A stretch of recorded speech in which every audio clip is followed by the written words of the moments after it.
সবাইকে আমন্ত্রণ দীপ্ত সংবাদে, সাথে আছি আমি নুজহাত রাহনুমা। রাজধানীর অনেক ফিলিং স্টেশনে আজও মিলছে না জ্বালানি তেল। গত কয়েকদিনের মতো বুধবার সকাল থেকে বেশিরভাগ পাম্পে গিয়ে ফিরে যাচ্ছেন গ্রাহকেরা। এ সময় তেল না পেয়ে ভোগান্তি ও হতাশার কথা জানান চালকরা। তারা বলছেন, একের পর এক পাম্পে ঘুরেও তেল মিলছে না, যেখানে পাচ্ছেন সেখানেও দীর্ঘ লাইন। এদিকে পাম্প কর্তৃপক্ষ বলছে, ডিপো থেকে পর্যাপ্ত তেল না পাওয়ায় গ্রাহক ভোগান্তি হচ্ছে। ডিপো থেকে যতটুকু তেল আসছে তাতে কয়েক ঘন্টার মধ্যেই শেষ হয়ে যাচ্ছে। 12টা 1টার দিকে আমার গাড়ি আসবে, গাড়ি আসলে আমি তেল বিক্রি করে শুরু করে দিব। চাহিদা আসলে আমরা পুরো করতে পারতেছি না। প্রতিদিনই গাড়ির তেল দিচ্ছে, আমাদের প্রতিদিন দিচ্ছে, কিন্তু কম দিচ্ছে তেলটা। আমাদেরকে একটা পাম্পের সামনে নির্দিষ্টভাবে লিখে রাখতে হবে এতটা থেকে এতটা তেলটা পাবেন, তাহলে আমরা সারাদিন এসে বসে থাকবো না। সিন্ডিকেট, কালোবাজারি এগুলো তো বেড়ে গেছে আর বেশি। দেখা যাচ্ছে আমার প্রয়োজন আছে 10 লিটার, আমি 100 লিটার নিয়ে গিয়ে বাসায় রেখে দিচ্ছি। না, আমি সকাল 8টার সময় আসছি, এখন পর্যন্ত 12টা পর্যন্ত অপেক্ষা করতে। 12টার পরেই আমি এখান দাঁড়া থাকবো। 12টা যদি নাগাদ বসে থাকে, যদি তেল পাই তেল নিয়ে যাবো, নাহলে আবার এখানেই বসে থাকতে হবে আমার। দর্শক, জ্বালানি তেলের সরবরাহ পরিস্থিতি নিয়ে জানাতে আমাদের সাথে যুক্ত আছেন সহকর্মী দিলশাদ অ্যানি। কথা বলছি তার সাথে। অ্যানি, সকাল থেকে তো বেশ কয়েকটি ফিলিং স্টেশনে আপনি ঘুরে দেখেছেন, তো তেল নিয়ে এখন পর্যন্ত সর্বশেষ তথ্য কি আছে আপনার কাছে, এবং জনগণের মাঝে ভোগান্তির মাত্রা কেমন দেখতে পাচ্ছেন জানাবেন।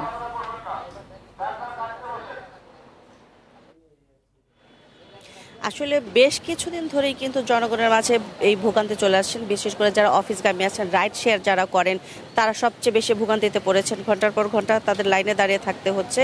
আমি বেশ কয়েকটি ফিলিং স্টেশন আছে যেখানে ঘুরে এসেছি। বেশিরভাগ ফিলিং স্টেশন বন্ধ রয়েছে। হাতে গোনা কয়েকটি ফিলিং স্টেশন আছে যেটি চালু রয়েছে এবং তেল সরবরাহ চলছে। তো ফিলিং স্টেশন, আমি এই মুহূর্তে আছি বিজয় সরণিতে ট্রাস্ট ফিলিং স্টেশনে। এখানকার যারা আছেন, সংশ্লিষ্ট যারা আছেন, তাদের সাথে এই বিষয়ে আসলে কথা বলবো যে তারা তেল কীরকম সরবরাহ পাচ্ছেন এবং যারা গ্রাহক আসছেন তাদেরকে কতটুকু দিতে পারছেন। জি, চাহিদা মতো কি তেল পাচ্ছেন? আমরা প্রতিদিন যে পরিমাণ তেল পাচ্ছি, এটি পুরোটাই আমরা গ্রাহকের মধ্যে ডিস্ট্রিবিউট করে দিচ্ছি। আপনি দেখতে পাচ্ছেন যে ট্রাস্ট ফিলিং স্টেশনটা সেই সকাল 6টা থেকে সারাদিন এবং সারা রাতের জন্য খোলা থাকছে। তো আমাদের এখানে যে কোনো ধরনেরই গাড়ি আসুক, ট্রাক, আপনার মাইক্রোবাস, কার, সিডান কারগুলো, এগুলো সকলকে আমরা সমপরিমাণ ফুল ট্যাঙ্কি দিতে পারছি।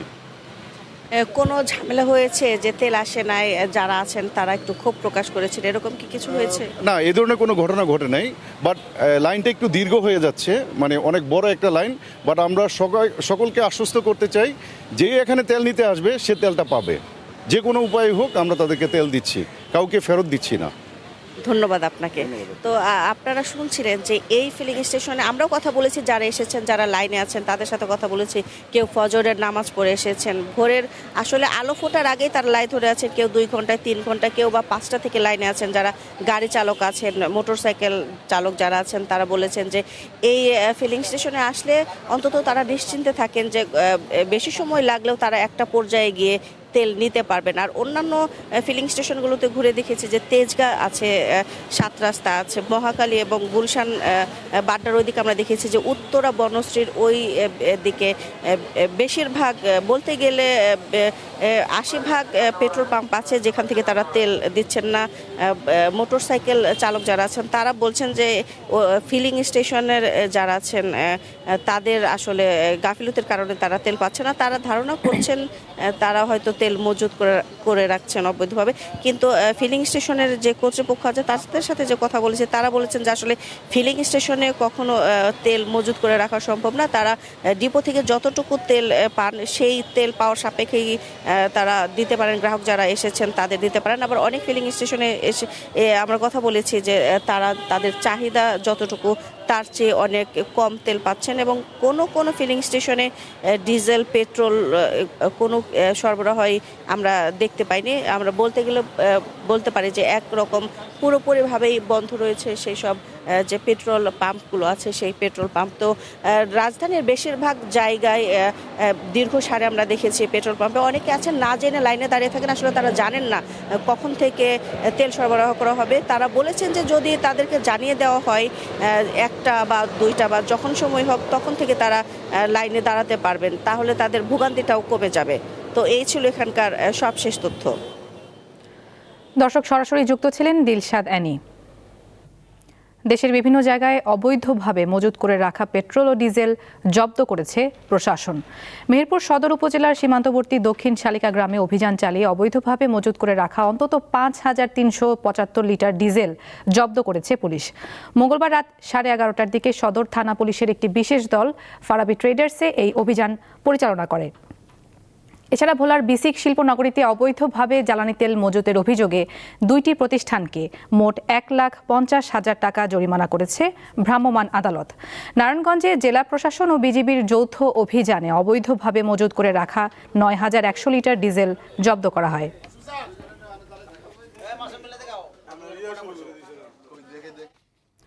24-এর গণঅভ্যুত্থানের সময় ইন্টারনেট বন্ধ করে হত্যার নির্দেশ সহ 3 অভিযোগে শেখ হাসিনার ছেলে সজীব ওয়াজেদ জয় ও সাবেক প্রতিমন্ত্রী জুনায়েদ আহমেদ পলকের বিরুদ্ধে সাক্ষ্য গ্রহণ আজ। বিচারপতি গোলাম মর্তুজা মজুমদারের নেতৃত্বাধীন আন্তর্জাতিক অপরাধ ট্রাইব্যুনাল 1-এ এই কার্যক্রম চলবে। পরে একই ট্রাইব্যুনালে আওয়ামী লীগের শাসনামলে আয়নাঘর খ্যাত ডিজিএফআই এর জয়েন্ট ইন্টারোগেশন সেলে গুম নির্যাতনের মামলায় শেখ হাসিনা ও সেনা কর্মকর্তা সহ 13 জনের বিরুদ্ধে সাক্ষ্য নেওয়ার কথা রয়েছে। ট্রাইব্যুনাল 2-এ জুলাইয়ের মানবতাবিরোধী অপরাধ মামলায় ওবায়দুল কাদের সহ আওয়ামী লীগ ও দলটির অঙ্গ সংগঠনের শীর্ষ 7 নেতার বিরুদ্ধেও হবে সাক্ষ্য গ্রহণ। এসব মামলায় গ্রেপ্তার 3 সেনা কর্মকর্তা সহ মোট 4 আসামিকে সকালে ট্রাইব্যুনালে হাজির করা হয়।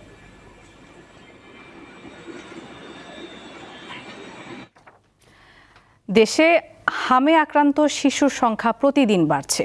চিকিৎসকরা বলছেন, যেসব শিশুর পুষ্টির ঘাটতি রয়েছে তাদের ঝুঁকি বেশি। উপসর্গ দেখা দিলেই চিকিৎসকের পরামর্শ নেওয়া এবং সময় মতো টিকা দেওয়ার পরামর্শ দিচ্ছেন বিশেষজ্ঞরা। 1 থেকে 5 বছর বয়সীদের জনসমাগমের বাইরে রাখার কথা বলছেন তারা। হাম নিয়ে আলোচনা এখন সর্বত্র। হামে আক্রান্ত হয়ে রাজধানীর একটি হাসপাতালে মারা গেছে 22 শিশু। কেন এই সংক্রমণ ছড়ালো, কোন কোন জেলায় বেশি, কী বা এর প্রতিকার, এসব বিষয় জানতে আমরা কথা বলেছি বিশেষজ্ঞ চিকিৎসকদের সঙ্গে। জ্বর দিয়ে শুরু হয়। দ্বিতীয় হচ্ছে যে তার চোখে মনে হচ্ছে যে কনজাংটিভাইটিসের মতো, চোখ উঠার মতো, কিন্তু অত পিছুটি হয় না, কিন্তু চোখটা লালচে একটা কনজাংটিভাইটিস। নাক দিয়ে পানি পড়া, এটাকে আমরা বলি করিজা। হালকা কাশি, এর পরে কিন্তু র্যাশ হয়। চিকিৎসকরা জানান, হামে আক্রান্ত হয়ে যেসব শিশু মারা যাচ্ছে তাদের নিউমোনিয়া সহ নানা জটিলতা থাকছে। অতিরিক্ত সংক্রমণের কারণ হিসেবে তারা বলেন, এ ধরনের রোগীকে আলাদা করে রাখার নিয়ম থাকলেও সবসময় তা সম্ভব হচ্ছে না।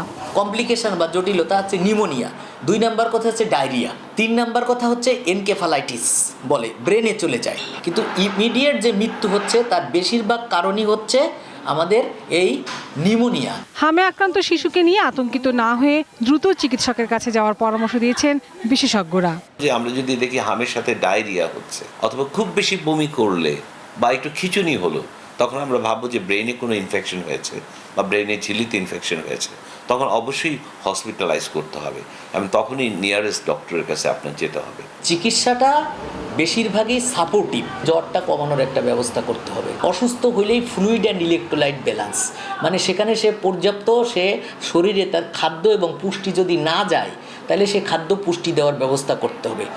যদি রোগ অন্য কোনো সিমটম নাও থাকে তাহলে এই 2টা জিনিস আমাদেরকে এনশিওর করতে হবে। থার্ড হচ্ছে ভেরি ভেরি ইম্পর্ট্যান্ট, সেটা হচ্ছে ভিটামিন এ ক্যাপসুল সাপ্লিমেন্ট দিতে হবে। হামের সংক্রমণ প্রতিরোধের জন্য 9 থেকে 15 মাস বয়সী সকল শিশুকে সম্প্রসারিত টিকাদান কর্মসূচির আওতায় 2টি এমআর ডোজের টিকা দেওয়া হচ্ছে। তবে গত বছর অনুষ্ঠিত হয়নি বিশেষ ক্যাম্পেইন, ফলে এই সমস্যার সৃষ্টি। টিকার যে ঘাটতি, আসলে এটা অবশ্যম্ভাবী হয়ে গেছে যে এরকম হামের সংক্রমণ ঘটবে।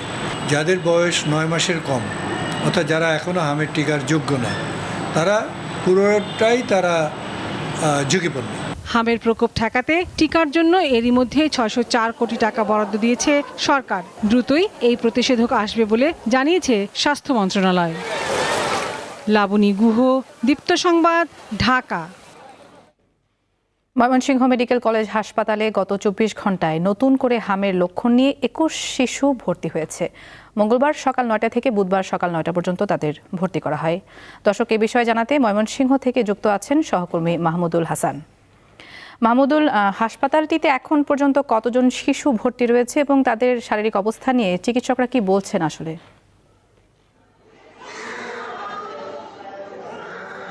ময়মনসিংহ অঞ্চলে কিন্তু উদ্বেগজনক হারে হাম আক্রান্ত শিশুর সংখ্যা বাড়ছে। প্রতিদিনই হাসপাতালে 10 জন 15 জন 20 জন করে ভর্তি হচ্ছে। গত 2 সপ্তাহ মধ্যে কিন্তু এই প্রকোপটি সবচেয়ে বেশি বেড়েছে।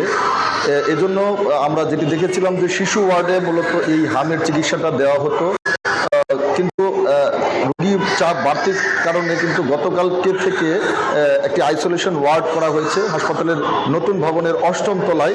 এখানে বর্তমানে 64 জন শিশু চিকিৎসাধীন আছে, যাদের অধিকাংশেরই বয়স 2 বছরের কম। 1 থেকে বয়সী শিশুর সংখ্যাই সবচেয়ে বেশি। আমরা চিকিৎসকদের সাথে কথা বলেছিলাম, তারা বলেছেন যে আসলে এই হামে শিশুরা বেশি আক্রান্ত হচ্ছে, বিশেষ করে যারা টিকা দেয়নি সেই ধরনের শিশুরা বেশি আক্রান্ত হচ্ছে, তাদের ঝুঁকিটাও সবচেয়ে বেশি। বর্তমানে যারা ভর্তি রয়েছে তাদের অবস্থা এখন পর্যন্ত ওইরকম জরুরি অবস্থা বা সংকটাপন্ন অবস্থা তৈরি হয়নি। তবে চিকিৎসকরা বলছেন যে সকল শিশুর অন্যান্য কমপ্লিকেশন রয়েছে, বিশেষ করে নিউমোনিয়া বা অন্য জটিলতা রয়েছে, বা যে সকল শিশুর অপুষ্টি রয়েছে, তাদের ক্ষেত্রে কিন্তু বেশ কিছু জটিলতা রয়েছে এবং তাদের চিকিৎসা নিয়ে তারা যথেষ্ট পরিমাণ চিকিৎসা দিচ্ছে। তবে তাদেরকে নিয়ে কিছুটা শঙ্কা তারা প্রকাশ করেছেন এবং চিকিৎসকরা বলছেন যে সাধারণ রোগীদের উদ্দেশ্যে আমাদের মাধ্যমে একটি মেসেজ দিতে চান যে আসলে হাম কোনো লক্ষণ দেখা দিলে, বিশেষ করে চোখ লাল হওয়া বা শরীরে রেশ হওয়া, জ্বর ওঠা, এই ধরনের লক্ষণ দেখা দিলে শিশুকে যেন আইসোলেশনে রাখা হয় এবং দ্রুত যাতে হাসপাতালে নিয়ে আসা হয়, সেই পরামর্শটি কিন্তু চিকিৎসক আমাদের মাধ্যমে রোগী বা রোগীর স্বজনদেরকে দিয়েছেন। এবং হাসপাতাল কর্তৃপক্ষ আমাদেরকে জানিয়েছেন যে এই হামের প্রাদুর্ভাব শুরু হওয়ার পরপরই কিন্তু তারা 3টি বিশেষ মেডিকেল টিম গঠন করেছেন এবং এই টিমের মাধ্যমে চিকিৎসা প্রদান করা হচ্ছে এবং হাসপাতাল থেকে সর্বোচ্চ সেবাটি তারা নিশ্চিত করার জন্য কিন্তু তারা সব ধরনের ব্যবস্থা ইতিমধ্যে নিয়েছেন এবং যে সকল সীমাবদ্ধতা রয়েছে সেই বিষয়গুলো নিয়েও কিন্তু কর্তৃপক্ষ তাদের ঊর্ধ্বতন কর্তৃপক্ষ বা মন্ত্রণালয়ে জানিয়েছেন। হাসপাতাল কর্তৃপক্ষ আমাদেরকে জানিয়েছেন যে প্রতিদিন যে হারে হাম আক্রান্ত শিশু ভর্তি হচ্ছে সেই অনুযায়ী তাদের যে সাপোর্ট সেটি এখন এই মুহূর্তে দিতে পারছেন। তবে এটি অব্যাহত থাকলে কিন্তু তাদের আরও কিছু লজিস্টিক সাপোর্ট লাগবে এবং সেই বিষয়ে তারা কিন্তু মিনিস্ট্রিতে চাহিদা পাঠিয়েছেন এবং হাসপাতাল থেকে বলা হয়েছে যে হাম প্রতিরোধে তারা সব ধরনের ব্যবস্থা ইতিমধ্যে গ্রহণ করছেন। নজাত, এই ছিল আমার কাছে ময়মনসিংহের হামের সর্বশেষ অবস্থা। দর্শক, ময়মনসিংহ থেকে যুক্ত ছিলেন সহকর্মী মাহমুদুল হাসান। নীলফামারীতে তিস্তার বুকে জেগে ওঠা চরে গম, ভুট্টা, সরিষা, বাঁধাকপি, মিষ্টি কুমড়া, বাদাম, আলু ও পেঁয়াজ সহ বিভিন্ন ধরনের ফসল আবাদ করছেন কৃষকরা। ফলন ভালো হওয়ায় নতুন স্বপ্ন দেখছেন তারা। 3 মাস আগেও তিস্তা নদীতে ছিল অথই পানি, এখন সেই নদীর বুকে সবুজের সমারোহ। প্রতি বছর বর্ষা মৌসুমে উজানের পাহাড়ি ঢলে নদীর 2 ধারে তৈরি হয় বিস্তীর্ণ বালুচর, আর সেই বালুচরকে কাজে লাগিয়ে নানা ধরনের ফসল ফলাচ্ছেন নদীপাড়ের কৃষকেরা। নীলফামারী জেলার ডিমলা ও জলঢাকা উপজেলার 11টি চরে কৃষকেরা চাষ করছেন গম, ভুট্টা, সরিষা, বাঁধাকপি, মিষ্টি কুমড়া, বাদাম, আলু ও পেঁয়াজ সহ বিভিন্ন ফসল। আলু, আবার এই যে গম আছে, পেঁয়াজের দানা ফেলাইছে, সরিষা ফেলানো হয়েছে জায়গায় জায়গায়, তো মোটামুটি ভালোই হয়েছে। ভুট্টা আছে, আলু আছে, পেঁয়াজ আছে, রসুন আছে, তারপরে কালাজিরা আছে, ধনিয়া আছে, নানান ফসল আবাদ হয়, গুঁড়া ফসল সব আবাদ হয়।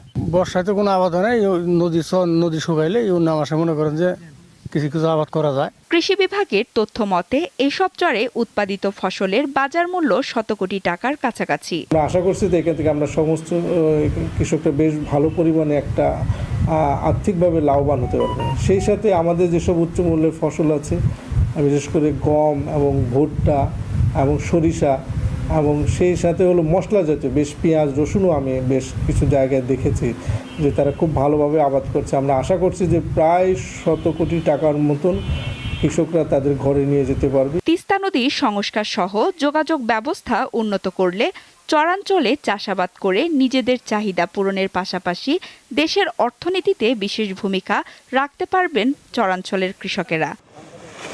সঞ্জিদা স্নিগ্ধা, দীপ্ত, বার্তাকক্ষ।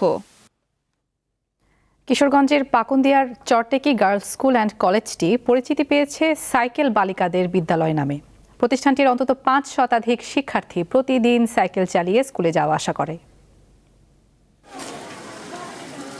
রোদ, বৃষ্টি কিংবা শীতের কুয়াশা কোনো কিছুতেই আটকাতে পারে না এই সাইকেল বালিকাদের। দল বেঁধে তারা ছুটে চলে, মাঠ, ঘাট আর প্রত্যন্ত গ্রামের রাস্তা পেরিয়ে ঠিক সময়ে পৌঁছে যায় স্কুলে। আমি যখন তারাকান্দি বাজার দিয়ে আমি বাড়িতে যেতাম তখন দেখতাম চরটি গার্লস স্কুল এন্ড কলেজ থেকে অনেক শিক্ষার্থীরা স্কুলে যেত।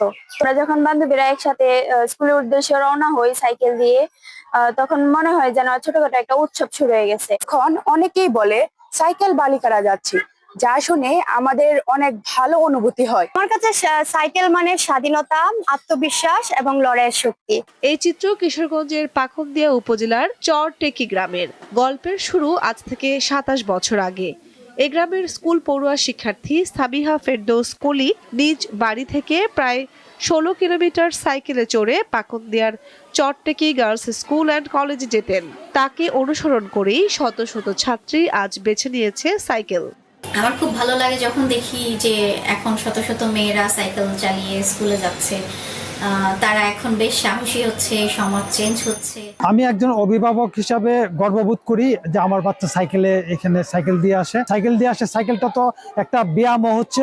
সাইক্লিং শিক্ষার্থীদের আত্মবিশ্বাস বাড়ায়, পাশাপাশি মানসিক বিকাশেও ভূমিকা রাখে বলে মনে করেন বিদ্যালয়ের শিক্ষকরা। সাইকেল তাদের আত্মবিশ্বাস বাড়িয়েছে, এটা তাদের মানসিক এবং চারিত্রিক গঠনে সহায়ক ভূমিকা পালন করবে। সাইকেল চালিয়ে মেয়েরা স্কুলে আসায় তাদের সময়ও বাড়ছে, পাশাপাশি তাদের পড়াশোনার প্রতি আগ্রহ বৃদ্ধি পাচ্ছে, রাস্তা চলার ক্ষেত্রে নিরাপত্তাও বৃদ্ধি পাচ্ছে। নারী শিক্ষার প্রসারে এই বিদ্যালয়ে সুনাম রয়েছে, আর সাইক্লিং মেয়েদের শক্তি ও অনুপ্রেরণা যোগায় বলে মনে করেন প্রতিষ্ঠানের প্রধান শিক্ষক। অধিকাংশ শিক্ষার্থীরা রাস্তাঘাটের বেহাল দশা থাকার কারণে সাইকেলই তারা চালিয়ে আসে। সাইকেলই তাদের এখন শক্তি এবং এটাই হলো এখন তাদের অনুপ্রেরণা। প্রতিষ্ঠানটিতে বর্তমানে প্রায় 600 শিক্ষার্থী রয়েছে, যাদের বেশিরভাগই সাইকেলে বিদ্যালয়ে আসা যাওয়া করে। কামরুন নাহার, দীপ্ত, বার্তাকক্ষ। একদিনের ব্যবধানে দেশের বাজারে ফের বেড়েছে স্বর্ণের দাম। ৩,২৬৬ টাকা বাড়িয়ে 22 ক্যারেটের প্রতি ভরি স্বর্ণের দাম নির্ধারণ করা হয়েছে 2,47,977 টাকা। বাংলাদেশ জুয়েলার্স অ্যাসোসিয়েশন বাজুস সকালে এক বিজ্ঞপ্তিতে এই তথ্য জানিয়েছে। নতুন দাম আজ থেকেই কার্যকর বলে জানিয়েছে বাজুস। বর্ধিত দাম অনুযায়ী 21 ক্যারেটের 1 ভরি স্বর্ণ 2,36,721 টাকা, 18 ক্যারেটের 2,02,895 টাকা এবং সনাতন পদ্ধতির প্রতি ভরি স্বর্ণের দাম নির্ধারণ করা হয়েছে 1,65,279 টাকা। আন্তর্জাতিক প্রসঙ্গ, চুক্তি হোক বা না হোক আগামী 2 থেকে 3 সপ্তাহের মধ্যে ইরান যুদ্ধ শেষ হবে বলে জানিয়েছেন যুক্তরাষ্ট্রের প্রেসিডেন্ট ডোনাল্ড ট্রাম্প। তবে এই সময়ের মধ্যে ইরান পাল্টা কোনো পদক্ষেপ নিলে পরিস্থিতির পরিবর্তন হতে পারে বলেও ইঙ্গিত দেন তিনি। স্থানীয় সময়ে বুধবার হোয়াইট হাউসে সাংবাদিকদের সঙ্গে আলাপকালে তিনি এই সময়সীমার কথা জানান। এছাড়া যুক্তরাষ্ট্র ও ইসরায়েলের হামলায় ইরান এতটাই বিধ্বস্ত যে দেশটি পুনর্গঠনে অন্তত 15 থেকে 20 বছর সময় লাগবে বলে দাবি করেন ট্রাম্প। এদিকে ইরানের ইস্পাহান প্রদেশের আরেকটি ইস্পাত কারখানায় হামলা চালিয়েছে ইসরায়েল। জবাবে মধ্যপ্রাচ্য সহ উপসাগরীয় অঞ্চলে হামলা চালাচ্ছে তেহরান। কুয়েতের সরকারি সংবাদ সংস্থা জানিয়েছে দেশটির আন্তর্জাতিক বিমানবন্দরের ড্রোন হামলায় বড় ধরনের অগ্নিকাণ্ড ঘটেছে। দর্শক, এই ছিল এখনকার মতো। আমাদের পরবর্তী সংবাদ দুপুর 2টায় দেখার আমন্ত্রণ। এছাড়া তথ্যের জন্য চোখ রাখুন দীপ্ত ডিজিটাল প্ল্যাটফর্মগুলোতে। ধন্যবাদ সবাইকে।